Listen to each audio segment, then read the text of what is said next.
subtract decimals to the hundreds using concrete models or drawings and strategies based on place value, properties of operations, or the relationship between addition and subtraction. Relate the strategy to a written method and explain the reasoning.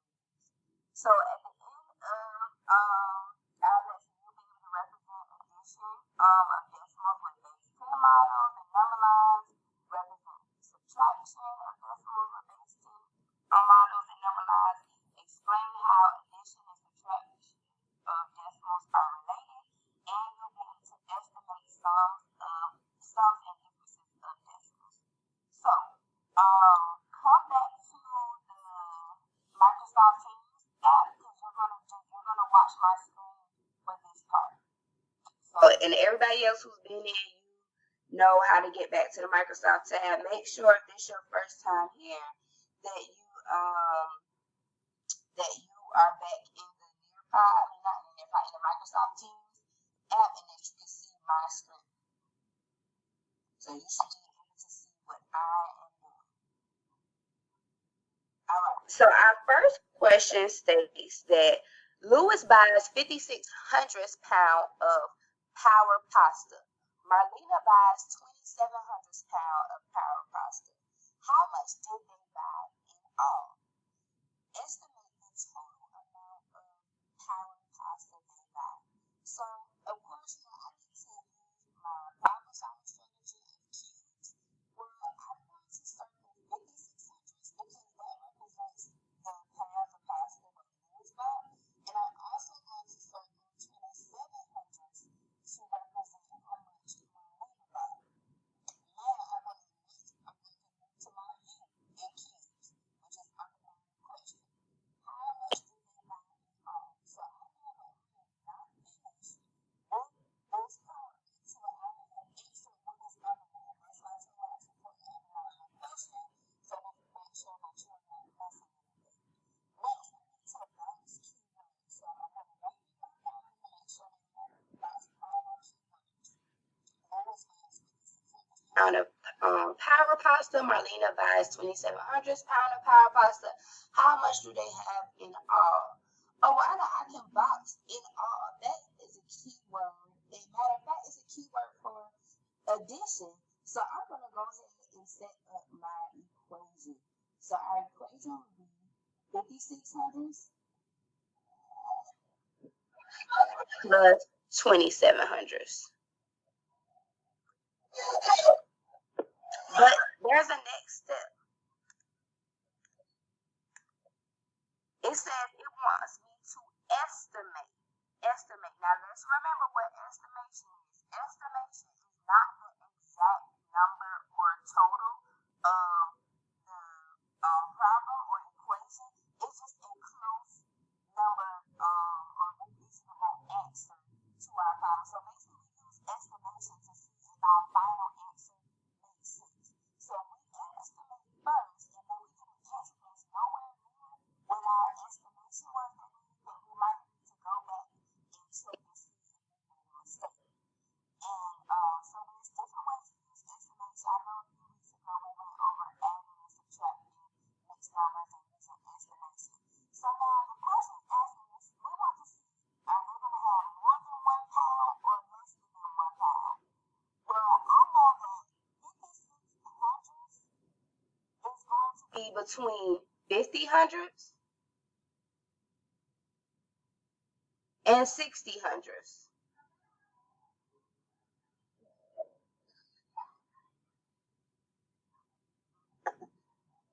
And if I complete the rest of this,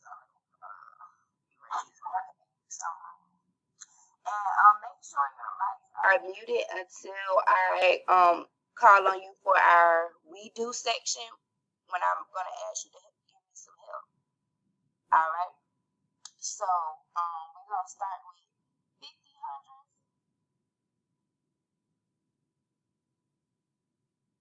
And we know that 55 hundredths will go right in the middle.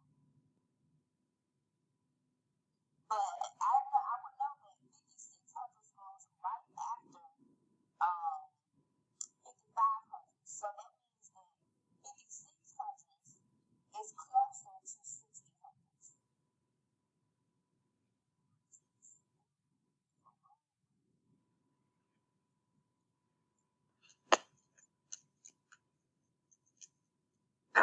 so everybody see that 5600s would round to 6000s. It was closer to 6000s than 5000s. Now, with 2700s, 2700s will be in between 2000s and 3000s. 2500s will go right in the middle. And we know that 2700s is past 2500s. So therefore, and we would kind of round up using estimation, not estimation, rounding. Those skills of rounding going to our furthest place, which would be the 10th place. That 7 will raise the score to the 3. So we just rounded or estimated 5600s to 6000s and 2700s to 3000s. So now I can add these two together to see what my estimate will be.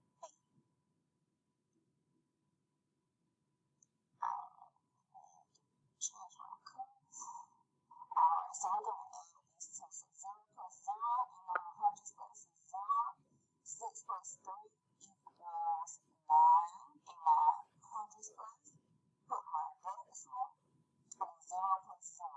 So we ended up with 90 hundredths. That means our answer isn't going to be exactly 90 hundredths, but I know that my answer should be somewhere close to it. So that means I should circle less than 1 pound. And I know that it's less than 1 pound because if we look here in the ones place, we have the 0. We don't have a whole number. So that means that our answer is going to be less than 1 pound. Now that we're done with that estimation, we're going to figure out how much we have exactly. So now I have a hundredths grid here. Right now on the hundredths grid, we can count by tens: 10, 20, 30, 40, 50, 51, 52, 53, 54, 55, 56. So they started off with 5600s. Well, I need to use this grid to represent or shade in 2700s because I want to find the exact amount that they bought in all. So I can easily represent 2700s by first shading in 1/10. So that means this is 10 parts. Next, if I shade in another 10, that's 20 parts. So far I have added 2000 to the 5600s that was already given to us. So this 5600s represents how much more we bought. Now I have to still shade in 700, so I don't need to shade in a whole row. I just want to shade in 7 parts. 1, 2, 3,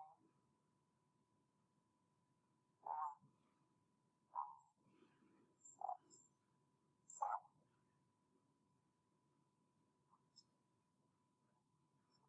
Alright, so now I need to count how many I have all together so I can find out what the total is. So here comes my counting 10, then going back and counting 9 hundreds. 1, 10, 20, 30, 40, 50, 60, 70, 71, 72, 73, 74, 75, 76, 77, 78, 79, 80, 81, 82, 83. So we end up having 8300s circles. So now let's use our standard algorithm or our chart, our ones, tenths, and hundreds chart to see if we get 8300s as well. So when we added 8300s, when we added 5600s and 2700s, we were able to get 8300s. Let's use our chart to see if we get the same answer. So they already have the 5600s for us here. So I'm going to add 2700s. 6 plus 7. So if I count up, I know that 6 plus 7 equals 13. So I'm going to write a 3 and then carry my